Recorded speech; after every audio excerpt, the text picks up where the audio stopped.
Hey, thanks so much for finding the video. Do us a favor. If you haven't done so yet, please subscribe. Be sure to leave your comment. We love to interact. Enjoy the video.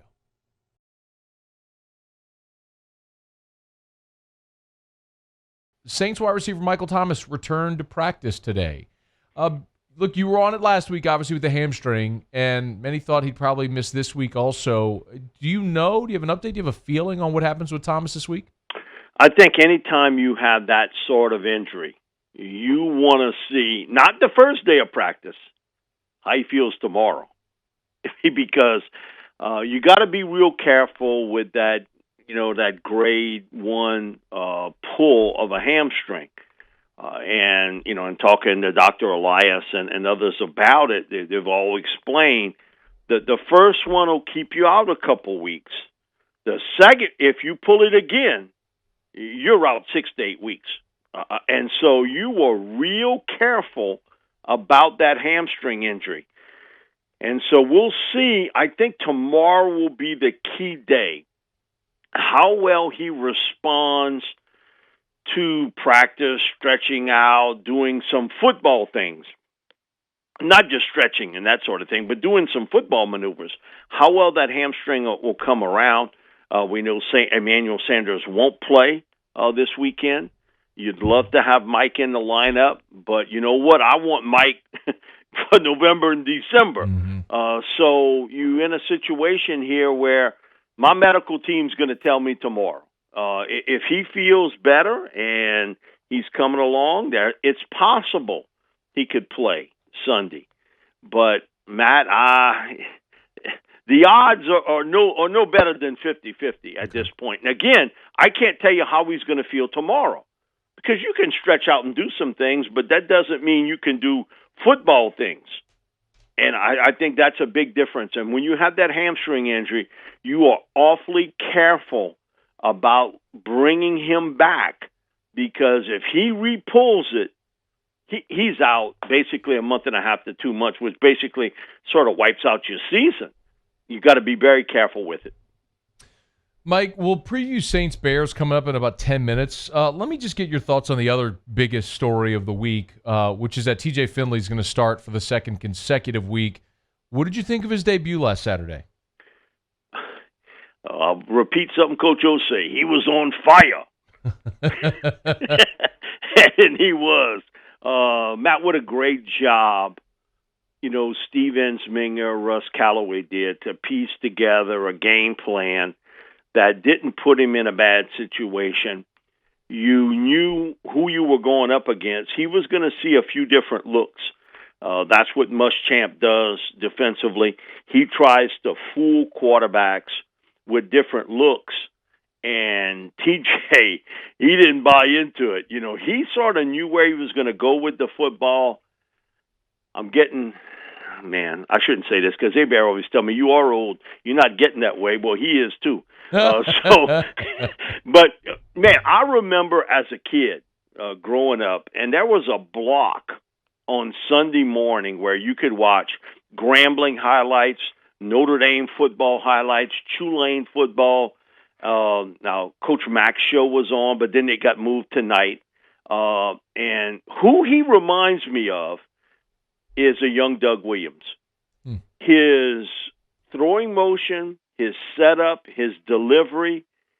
It is so eerily similar to Doug. Now, a lot of people have compared him to Jamarcus, but Jamarcus had this kind of elongated delivery and sort of a real wide stance when he threw it. And it was all arm, and it was coming out of there. Doug was a little different in that it was a little bit tighter stance, a little tighter delivery, and the ball came right up by the ear hole, and that thing was coming out of there. And let me tell you, he got some RPOs on that.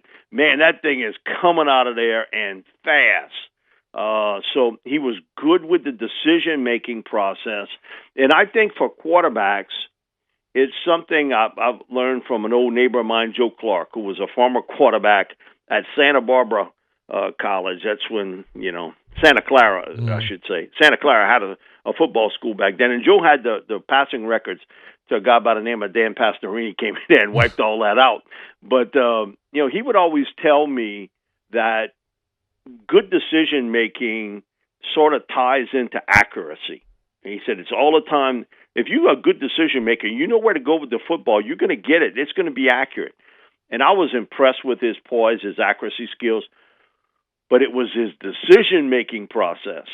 You know, he made one little faux pas, but listen, I'll take that any day of the week. Man, he was really impressive throwing the football. That didn't surprise me because I have seen him throw the football before. What surprised me was his decision-making process for a young quarterback going up against a very experienced defensive-oriented head coach on the other side who sort of tries to trick you a little bit on what to do. Again, this week now, he catches another guy in Kevin Steele, who is last year, and that front seven was as good as you're going to see. That was a really good front seven Auburn had, and I remember talking to Coach O afterwards, and he was like, "Man, you know that looks like an NFL front seven the way they played." And that front defensive line was really good for them. You're talking about having a first round pick and a second round pick and a first round pick corner out of that group. That was pretty good. And they gave LSU more problems and Joe Burrow more issues than anyone else. You know, you can talk about Clemson, Oklahoma, Georgia, Alabama. Nobody gave LSU's offense more issues than what Kevin Steele did, and he did some things strategically to neutralize some of the things that Joe did very well. And the LSU still came out with a W, but that was the toughest game for LSU last year. I'm interested to see TJ now because now he knows this is his spot here. And Ed made it very clear after the game that, you know, when Miles is healthy, it's his position. And but he sort of put the caveat, Miles will be back as the starter if he's healthy and 100%. And as I told you last week, and talking to people with Arthro LA who have done these type surgeries, one, they'll tell you it's a freak sports injury, and secondly, that's a 3-week injury. It's a 3-week injury. So you knew that, you know, coming off of this, Miles probably wasn't going to play against Auburn. He was going to miss a couple games. I was so impressed with TJ, how well he handled everything, and also how well he handled success afterwards. Listen to how he spoke, Matt. He spoke like a 29-year-old guy, you know, talking about his teammates and how much he owes his coaches for putting him in the right spot. He said all the right things, his maturity. And I told you this last week. Ed's told me this a few times. I got two guys. No, he's not talking about Miles here, but he was saying about I got two guys behind Miles that I think can play at the NFL level, and that being TJ and also Max. And so TJ played really, really well. He put the football in a spot to give his wide receivers and his backs an opportunity to make something after the catch. But I was really impressed with his poise. But, you know, really, LSU's offense has not been the major issue here, okay? And what's disturbing is I think even though you got the W and you accept it, man, listen, a win is hard, and it's becoming harder, that the defense still giving up a ton of big plays in the passing game and, man, not sealing the edge on these running plays. The good news is that Auburn has really not shown a big tendency to want to run the football. They just want to throw it or some delayed draws with the quarterback, or Nix will pull it down and take off with it. And so that's dangerous anytime you play a quarterback like that. But they want to throw the football. The matchup certainly with Seth Williams, who I think is a first-round pick talent at wide receiver for Auburn going up against Stingley, ought to be interesting to watch. But LSU still has some issues to clear up on the defensive side of the football. And I think what's the toughest thing for LSU to accept, and I know for Coach O to accept, is the big chunk plays in the running game, because that gets under his breadbasket pretty good when you don't stop the run. So, man, I was impressed with TJ. They had the offense working. Big Keto. I thought the offensive line played their best game of the season. They showed balance rushing the football.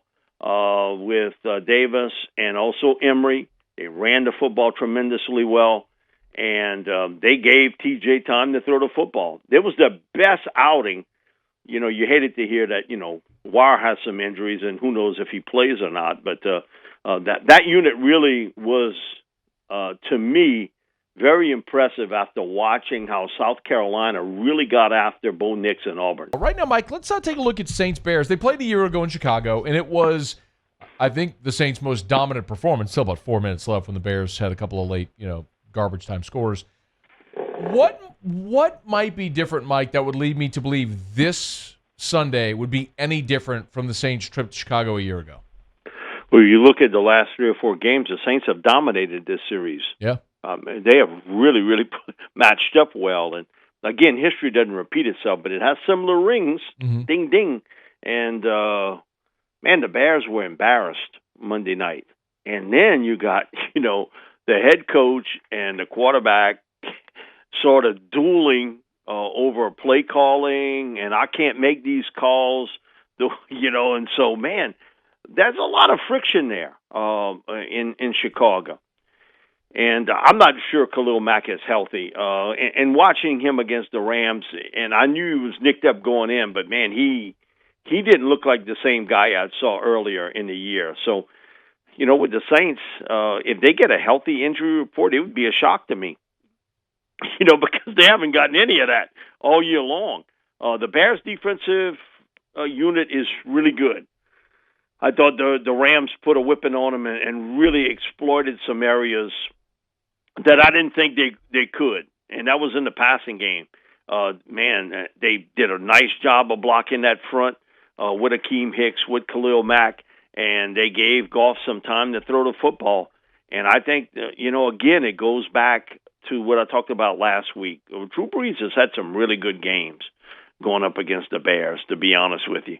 And, man, he gets rid of the football very quickly. And so if you can just calm down that front, that's the key, because what the Bears feast off of is turnovers. That's what they, short fields. They get a ball bounced their way on a fumble or an interception. Eddie Jackson, he's a playmaker, big time in the secondary for them. And I do think you got an opportunity here, and the Saints have played well on the road. So the Bears' offense ain't nothing to write home about, believe me. And I think they are aided by the fact that the Bears' defense gives them short fields. But something's got to give here, because if you look at the Saints' red zone defense, it's the worst in the NFL. Who's got one of the worst red zone offenses in the NFL? I can take a guess. The Bears. It's such a weird contrast, Mike. It's good on good and bad on bad in this game. Yeah, and so something's got to give here. But I always sort of wonder a little bit, when you have friction between the head coach and the quarterback, the two guys that you can disagree on some things, but, man, you can't have it publicly out there, because I think there is where the egos get involved. You get way too much credit when you win. You get way too much blame when you lose. But to point that finger towards your coach and say, listen, I can't call those plays, Matt, that's a new one on me, Matt. I mean, I've been doing this a while. To throw that out there is, I didn't think somebody could throw me a new one, but that was a new one. And so you can see here, things aren't well. And if the Saints jump on this team, do they do almost like what happened a year ago? And, it was almost like we got no shot. Once the Saints put up a couple scores, and they were fortunate that they got a kickoff return for a score fairly early in that game, the Bears did, that actually got them some points. I think Matt's a really good coach. I think Matt Nagy is a really good coach. I don't think he's got the right personnel for what he wants to run offensively. They got a lot of tight ends, big, tall guys. That gives me the biggest concern, because of the fact that I saw what the Raiders did against the Saints. Now, again, Waller's a unique talent, but they've got 3 guys with great size that in the red zone, short yardage areas that you should be able to make hay with. The Saints have done a really good job stopping the run. It's been the deep ball, red zone defense that has not been good. And as much as the secondary, and deservedly so, gets pointed at for not playing well, Wood has not played well too. They ain't got a pass rush.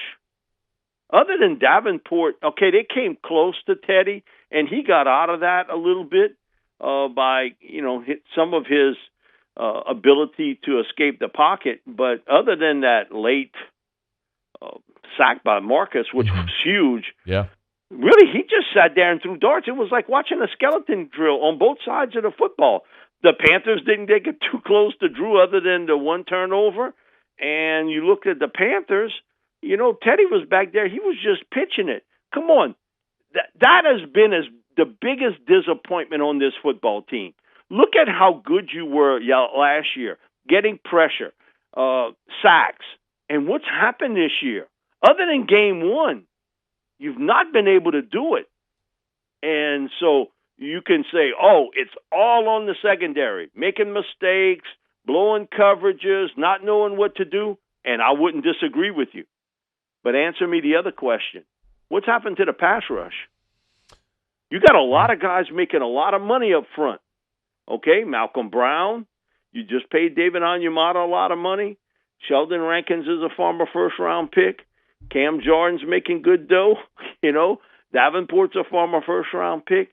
Now, Trey Hendrickson had really played well, but this week he was neutralized against the Panthers. And when your top three tacklers are all in the secondary, man, you got issues. I'm just telling you, it's like LSU a little bit.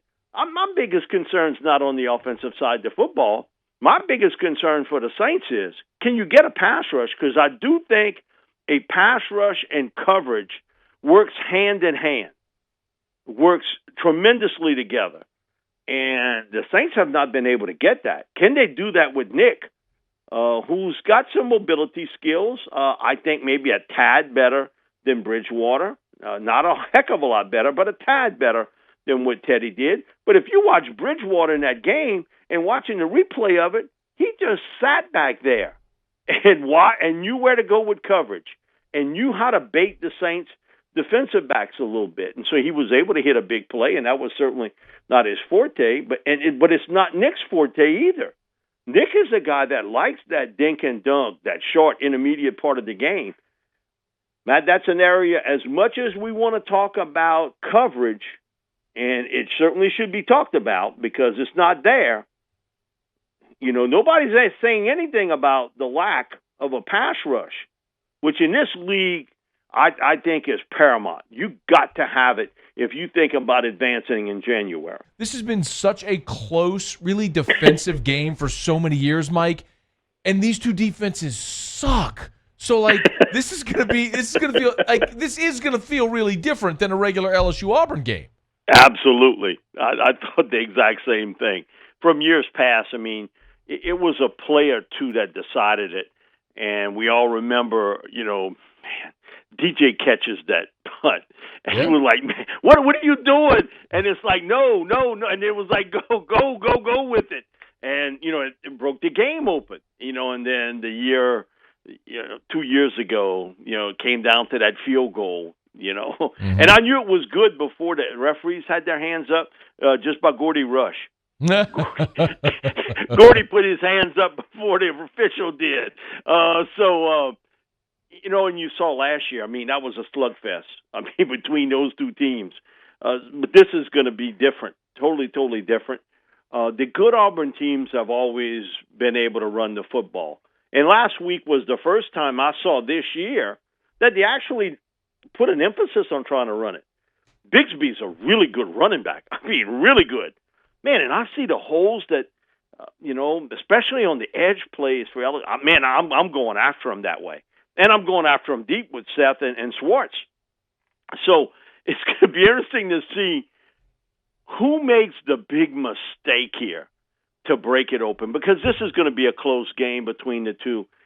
And, Auburn's had a horseshoe up the right side. You know what I mean? Come on, you can't win games like this consistently like they've done against Arkansas, last week against Ole Miss. We doing the LSU South Carolina on the pregame show, and Charlie was like, "Mike, you sure he touched it?" I said, "Man, I got a good TV. I know he touched it. I know he touched it. There was no question about it." But eventually, if you play long enough, the odds equal itself out. You're going to get something happen the other way here. But Auburn showed a little bit of life offensively last week. Certainly getting Seth Williams, to me, I think they got to revolve this offense around Bigsby running the football, and they got to get the football to Seth Williams. They got it to him 8 times. They tried 10 times, but he made 8 catches last week, almost 17 yards a catch. Seth Williams is a big-time player, great speed, can really run, and he is built. So, man, you best not try to arm tackle him. You better bring him down and fast. And Bigsby's no small guy, and, man, he can run. And he's got excellent speed, and he runs with power, too. So I agree with you. I think it's going to come down to the end, and who probably has the ball last with an opportunity to score. It's going to be a totally different feel from the LSU-Auburn games from years past where you knew this was going to be a 20s-type game.